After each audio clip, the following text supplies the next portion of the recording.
સભાના અધ્યક્ષ શંકરભાઈ ચૌધરીના વરદ હસ્તે દિયોદર ખાતે નવનિર્મિત માર્કેટ યાર્ડના વિવિધ પ્રકલ્પોનું લોકાર્પણ કરાયું. બનાસકાંઠા જિલ્લાનું સહકારી ક્ષેત્રનું સંગઠિત માળખું દેશ દુનિયામાં બેમિસાલ બન્યું છે તેમ અધ્યક્ષ શ્રી શંકરભાઈ ચૌધરીએ જણાવ્યું હતું.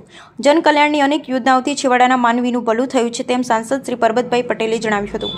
ગુજરાત વિધાનસભા અધ્યક્ષ શંકરભાઈ ચૌધરીના વરદ હસ્તે આજે દિયોદર ખાતે નવનિર્મિત માર્કેટ યાર્ડના વિવિધ પ્રકલ્પોનું લોકાર્પણ કરવામાં આવ્યું. અધ્યક્ષ શ્રી શંકરભાઈ ચૌધરીએ માર્કેટ યાર્ડના મુખ્ય પ્રવેશદ્વાર સરદાર પટેલની પ્રતિમાનું અનાવરણ, ભોજનાલય, ઓફિસ બિલ્ડિંગ અને ખેડૂત વિશ્રામ ગૃહનું લોકાર્પણ કર્યું હતું તેમજ રિમોટ દ્વારા દિયોદર માર્કેટ યાર્ડના લોગોને ખુલ્લો મૂક્યો હતો.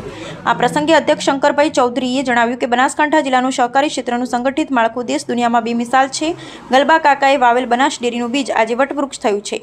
પરોપકારનું કામ કરવાથી પુણ્ય જમા થાય છે. આપણે સૌએ નિષ્કામ ભક્તિથી કર્મયોગી સંસ્થાકીય માળખાને સમૃદ્ધ કર્યું છે. ઝીણું ઝીણું કામ કરીએ તો પરિણામ સારું મળે અને એના આશીર્વાદ અદ્ભુત હોય છે. બનાસકાંઠા જિલ્લા આજે સમૃદ્ધ બન્યું છે તો એની પાછળ સૌની મહેનત અને પુરુષાર્થ જવાબદાર છે. પ્રધાનમંત્રી શ્રી નરેન્દ્રભાઈ મોદીના નેતૃત્વને દેશ દુનિયાએ સ્વીકાર્યું છે ત્યારે આપણે સૌએ તેમના વિકસિત ભારતના સંકલ્પને સાકાર કરવા સહયોગી બનવું પડશે. ગુજરાતનું સમય સારો છે, એમાં સૌને સહભાગી બનવા અને સારા સમયનો લાભ લેવાની અપીલ સાથે દિયોદરવાસીઓને નવીન માર્કેટયાર્ડ અને અન્ય સુવિધાઓ મળવા બદલ અભિનંદન પાઠવ્યા હતા.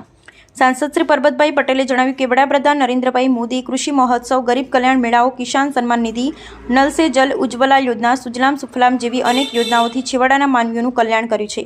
આજે કેન્દ્ર અને રાજ્ય સરકારની અનેક કલ્યાણકારી યોજના થકી દેશના દરેક વર્ગના લોકોના જીવન ધોરણ બદલાયા છે.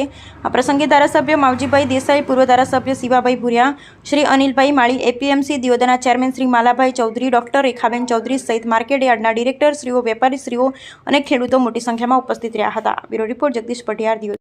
ભોજનાલયનું કામ કર્યું, મને ખૂબ ગમ્યું અને આને ડૉક્ટર રસ લઈને તમે સારું કરી શકશો અને ખૂબ આગળ વધારો કામને.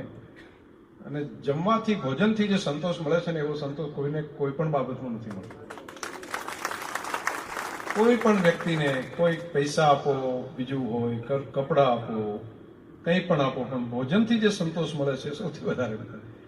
એટલે ભોજન સારું અને સાત્વિક તમે કરશો એવો મને પાક્કો ભરોસો પણ છે. એપીએમસીને હજુ વધારે કરવા માટે વેલ્યુ એડિશન કરવું પડશે.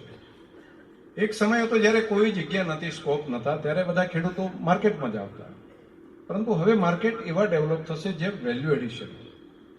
હવે પછીના માર્કેટો એ જ ડેવલપ થશે જ્યાં જે તે વસ્તુનું રૂપાંતર થતું હશે. ઊંઝા એટલા માટે બન્યું,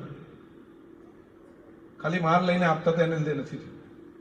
તેના વેપારીઓએ ભરોસો ઉભો કર્યો.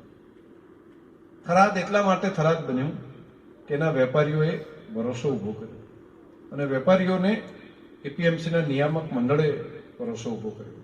મારે અહીંયા